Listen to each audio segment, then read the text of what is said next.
بیشبه تأثیری زیاد می‌رساند. طبق ارزیابی کارشناسان شماره اهالی سیاره تا سال 2050 زیاده از 9 میلیارد نفر را تشکیل داده و افزایش استعمال آب باعث می‌گردد.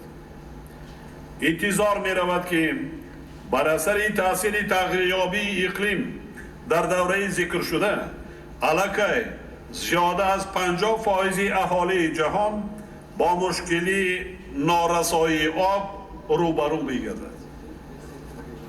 چنین وضع از ما جهد و تلاش هرچی بیشتر متحدانه و اندیشیدن هم تدبیرهای عاجل و هم چاره‌های دراز مدت را تقاضا می‌کند.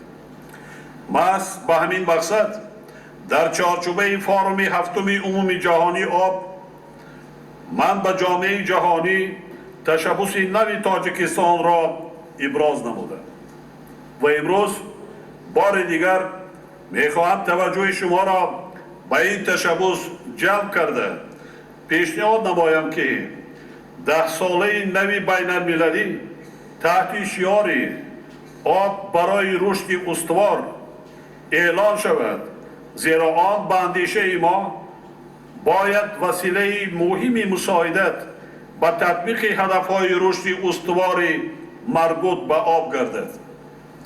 اطمینان دارم که 10 ساله نو دستاوردهای 10 ساله قبلی آب برای حیات را تحکیم بخشیده جهت متمرکز گردیدن سعی و تلاش ما آید به حل و فصل میانبرده مسائل آب در دوره بعد از سال 2015 زمینه خوب فراهم می سازد.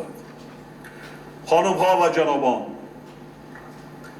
تاجیکستان در آسیای مرکزی از لحاظ ذخیره های آب بالاترین کشور است.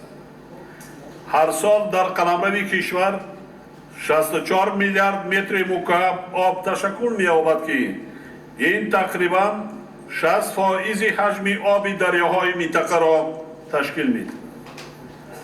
حکومت تاجیکستان به مسائل بهسازی تأمین اقتصاد ملی و اهالی کشور با آب توجه بزرگ ظاهر می‌نماید. در طول 10 سال عملیات آب برای حیات برای اجرای لایحه و برنامه‌های وابسته به آب از سرچشمه‌های گوناگون تقریبا 1 میلیارد و 648 میلیون دلار آمریکایی مبلغ‌زاری شد. از جمله جهت تطبیق لایحه‌ها آید به تأمین سازی با آب نوشابه 1 میلیارد و 51 میلیون دلار آمریکایی، برای اجرای لایحه‌های بهداشتی 262 میلیون دلار آمریکایی و برای انجام دادن دیگر لایحه‌های ایریگاسیونی و ساحل مستحکم کنی 335 میلیون دلار آمریکایی جدا کرده شد.